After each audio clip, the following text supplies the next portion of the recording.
UFC 296, the prelims, the rest of the main card, it is stacked from top to bottom. So we got to discuss some of these big time fights, rankings on the line, title shots on the line, and a little bit more. We start in the welterweight division. So first and foremost, Ian Machado Garry, no longer a part of this card, no longer fighting Vicente Luque in a highly anticipated bout, especially with all the drama that's been going on lately with Ian Garry. But he has He has fallen ill. He had the flu that it's transitioned into an pneumonia. So hopefully he can recover. He can get better. I know there's a lot of people out there potentially calling the bluff on that as well. I'm not into that drama and stuff. If he's sick, hopefully he gets better. We see him back in the cage. If he's not, well, the MMA community is not going to let him hear the end of it. But it is a shame regardless because that was going to be a really good fight. Luque is always in exciting fights, always in bangers. Garry, whether you love him or you hate him, I feel like a lot of people are on the hating side right now of Ian Garry. He's a talented guy making his way through the ranks, very young, upcoming, very brash, confident on the microphone, controversial, and that draws eyes regardless of the circumstance.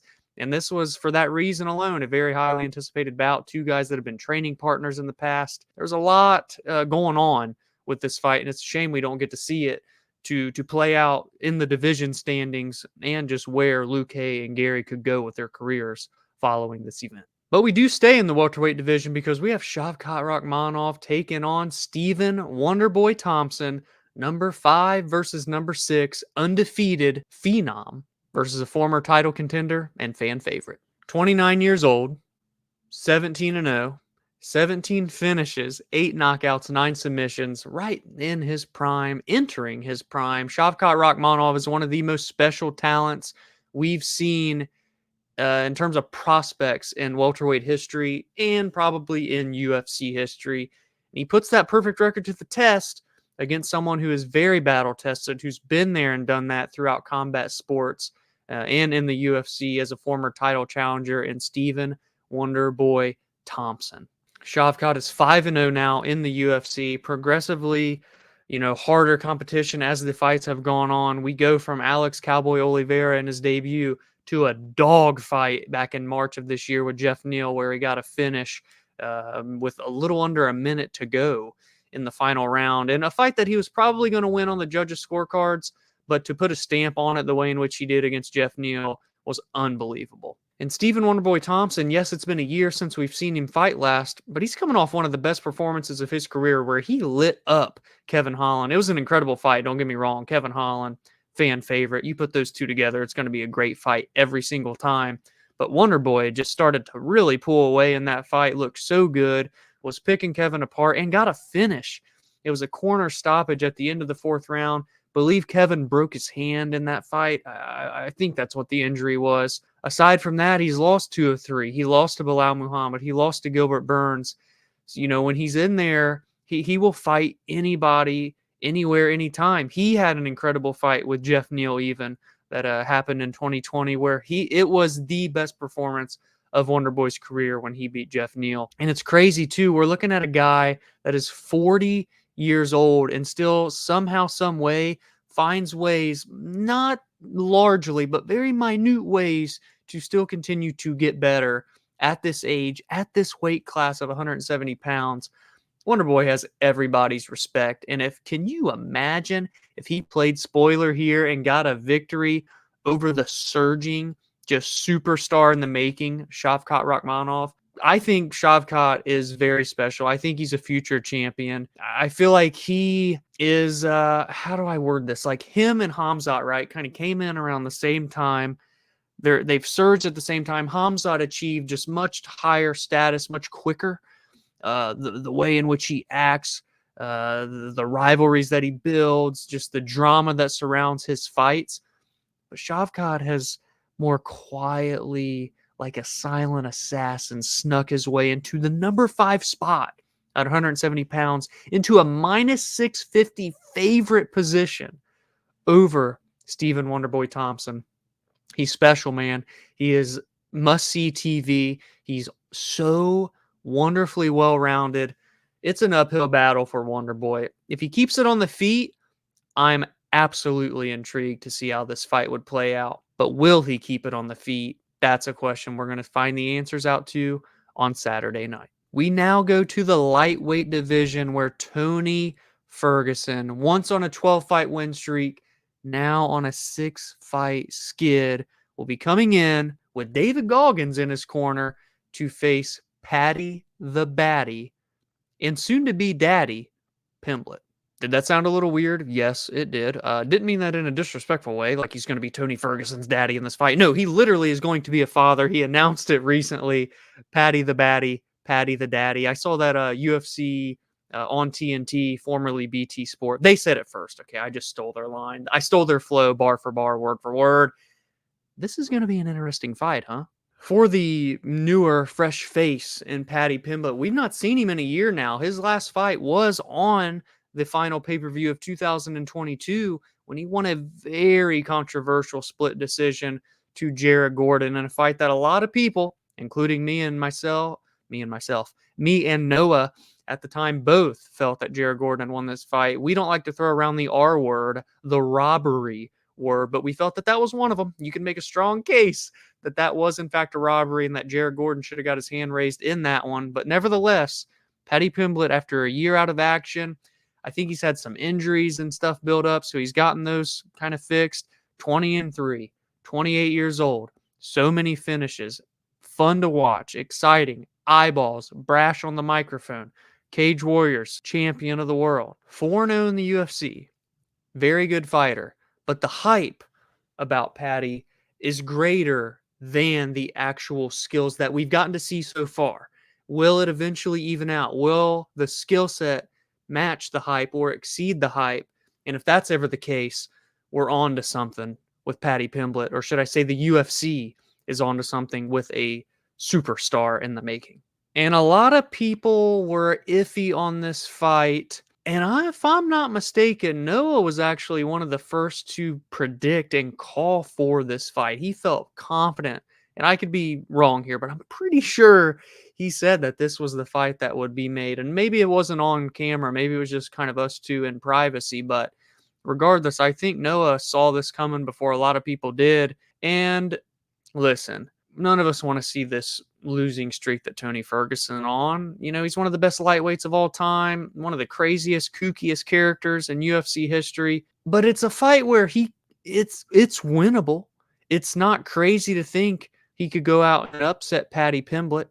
And it's a fight where you would think on paper he wouldn't succumb to as much damage as he has against someone like even Bobby Green, Michael Chandler, Oliveira, Gaethje. And I say Oliveira because he's damn near snapped his arm in half. Like, there's been moments in a lot of these fights on this losing streak where damage has been inflicted, and you hate to see that for Tony. Yes, I said that Paddy has a lot of finishes. He has finishes in the UFC, but the way in which he gets them isn't like he just starches someone with a one-shot knockout like Michael Chandler did with the up kick, or the way Gaethje had Tony out on his feet, wobbling, that started this losing streak. And I think, you pair just the wildness of Tony with the style that we have seen from Paddy through 4 UFC fights. I think it makes for a pretty interesting and intriguing fight, to be quite honest with you. I'm very much, down for this fight. I think it makes sense. You have the veteran that is, he's losing that luster. He's on his way out. It's not like he's in his prime years. I think Tony would tell you that. Actually, maybe Tony wouldn't, but come on. We know he's not in his prime, at least right now. Paddy is just now entering his prime in terms of years, but can he get the job done against someone who's been there and done that, seen the best of the best outside of Habib? It still sucks. We never get to see Tony versus Habib, but I digress. Big spot for Tony to maybe go out with a win. I don't know if it's going to be his retirement, but it'd be a great way if he were to win here to put a nail in the coffin of his career and move on. And for Paddy, he has said, and I do agree, that this is a lose-lose for him. He has said that, if I win, people will just say, well, Tony's on his way out. He's on a 6-fight losing streak. And if I lose, oh, you just lost to the old guy, Tony Ferguson, who was on a 6-fight losing streak. And I see that. I see that for Paddy. So all he can go out there and do is put on a performance, show new facets of your game. And I think that is a way for him to make a positive of this in any small form. And it will be small because just the fandom around Tony Ferguson and the loyalty to Tony will make it hard for Paddy to gain fans, in a winning victory here. But I think if he shows wrinkles in an evolution of his skills, there is room for Paddy to make some noise and enter into top 15 territory. And then we have one final fight here that I want to at least hit on in a more, in-depth style of discussion. And it is a short notice replacement fight, but one that is very intriguing. Josh Emmett stays on the card, number 6 in the world at featherweight, but now facing number 10 ranked Bryce Thug Nasty Mitchell on less than 2 weeks' notice. Striker with power, grappler with submissions, meet in the middle of that cage. What's going to happen? Both of these gentlemen's last losses were to the same man that will be challenging Alexander Volkanovski for the featherweight championship of the world in February, Ilia Topuria. However, we've seen Bryce Mitchell able to bounce back from that loss. He fought just in September 23rd of this year in a very war of attrition style of fight with Dan Ige. He comes out with the unanimous decision win, had the better moments, had the more control time with his grappling, but it wasn't like easy. Dan Ige made it hard. Dan Ige landed shots. He defended some takedowns. It was a very draining style of fight, an exhausting pace. And now he's turning around here less than 2 full months, or I guess less than 3 months. So he's had some time for sure, but Josh Emmett on short notice is not easy. Josh comes in on a 2-fight skid. As I talked about, he lost to Ilia Topuria, the best Ilia Topuria we've seen by far. He put on a performance of a lifetime in that fight, something he may even have to duplicate to try and become the champion over Volkanovski in February. But that's a UFC 298 discussion. And before that, he lost an interim championship fight with Yair Rodriguez. Josh Emmett was there. He had won 5 fights in a row. He had gotten finishes. He had gotten very good decision victories. Calvin Kattar, Dan Ige, Shane Burgos knocked out Michael Johnson in brutal fashion back in 2019. In the middle of that, blew out his knee and still had a winning fight. That was with Burgos in one of the best fights of 2020. He had to sit out, and at 38 years old, I think he's 38, yeah. At 38 years old, 37 at the time, was going into an interim title fight at 145 pounds. That's rare air that Josh Emmett was in. And I think he, to an extent, is underrated. I think he has a very solid wrestling base that could find him or could pay dividends for him in this fight. But all in all, he is a power striker, very clean striker. If he can defend takedowns of Bryce Mitchell, I lean Josh Emmett here on the feet. Bryce has shown that he's gotten better. He can use his kicks, utilize his range. He's a relatively long guy for featherweight. But all in all, I would favor here in the striking department Josh Emmett, as I'm sure all of you would. I'm not breaking any news here, but I think it's more realistic that this fight stays on the feet more than this fight will be on the ground. I don't think that on short notice, Bryce Mitchell can come in here and just take down Josh Emmett at will, and I don't think Josh Emmett will get tired. In the fight that went 5 rounds with Topuria, he showed that he will not get tired. He will not give up on himself. And this is 3 rounds here. I think this is actually going to be a better fight, a more competitive fight than what people may think and what odds may think. I believe that Bryce Mitchell is a minus 225 favorite going into this fight. And while I'm not surprised that he's the favorite, minus 225 seems a little steep considering he didn't look like a world beater against Dan Ige. He had lost the fight before that, and it's on like 10 days' notice, maybe even less than that. Josh Emmett is getting undervalued and underappreciated in this fight. I think this is going to be pretty good and competitive, and it's big for the division. It's number 6 versus number 10. Bryce Mitchell, this is his chance to get into the top 10 because he's number 10 right now, but to become a part of the championship contender, area of the division. And Josh Emmett is still coming into this with a point to prove and saying, I'm not done yet. Pump the brakes. And then up and down the card, there's more great fights. Nice voice crack there. I don't want to get into it in depth, break down the X's and O's, the styles, the storylines. But, I mean, literally, we have Irene Aldana and Carol Rosa, number 5 versus number 9 in a bantamweight division that is very fresh right now. Well, no, I cannot believe that. Those words just came out of my mouth. Scratch that.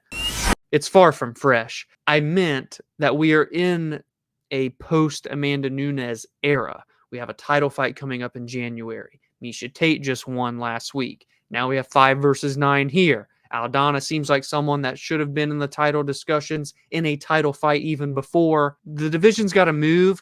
Hopefully, with Miesha just winning, this fight happening, a title fight in January, add all that together, maybe we can get some momentum at women's bantamweight. Cody Garbrandt's back in action against Brian Boom Kelleher. No shot that that fight is boring. Cody Garbrandt still trying to find his footing in his career because he's only 31, 32 years old, still in a good spot in terms of years. The fight years have proven to take a little bit of a toll recently. Brian Kelleher, not an easy fight by any means for Cody No Love Garbrandt. Casey O'Neill is back from her first ever professional loss, taking on Ariane Lipski. Much like my respect given to the men's flyweight division, women's flyweight may be the most fun division in the UFC right now for the women's divisions, 115, 125, and 135. And I think Casey, coming off of a loss, how will she respond? That's her first ever time experiencing defeat as a professional. Will she kind of sit on that, let it bother her? Has it fueled her in training? And Lipski has proven to be very, very dangerous. Number 14 versus number 15 at light heavyweight, Alonzo Minifield versus Dustin Jacoby.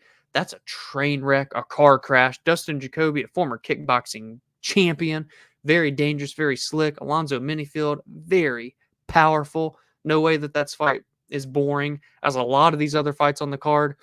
There's not a lot of room for boredom throughout this UFC 296 event. We have 2 more ranked flyweights, number 12, Tagir Ulanbekov versus number 15, Cody Durden. Andre Fili's fighting Lucas Almeida. That's a banger that no one's anticipating or that no one's paying attention to. Sorry, Martin Buday and Shamil Gaziev. You're not going to get as much love from me. Gaziev is undefeated, 11-0, though. Martin Buday outside looking in at top 15. Do with that what you will. When the first fight of the night is Randy Brown, you know that you have a hell of a card to pay attention to and watch on Saturday. He's taking on Muslim Salikov. Randy Brown, a guy that, friend of the show, he's retweeted us before. We've talked about him in the Joey Award shows in years past. Very good fighter. Outside looking in, I believe he's even been in the rankings before. And Salikov is dangerous, a very good striker. That's a great fight to kick off a card. So thanks for sticking with me, because we pretty much hit on every fight on the card. I mean, there's 13 fights now since we lost Luque versus Garry. But my goodness, this is a great way to go out of the 2023 calendar for mixed martial arts and for the UFC. Cap it off with 2 title fights at the top of the bill. Give me all of your predictions in the comments below. Are you putting together a 13-leg parlay with all your winners? If you are, be sure to share it with everyone in the community, and drop a like on the video if you enjoyed these breakdowns and discussions. Again, it's not like I train or fight, so I can't perfectly nail all the X's and O's, but if I can bring in some of my knowledge from watching the sport alongside with my passion and the storylines is what we've always been big on hitting on this show. I feel like I did my job. So hopefully you enjoyed it. If you did, drop a like. Subscribe to the channel if you're new so you never miss breakdowns like this, recaps, fight announcements, and MMA news. And I'll catch you guys in the next video.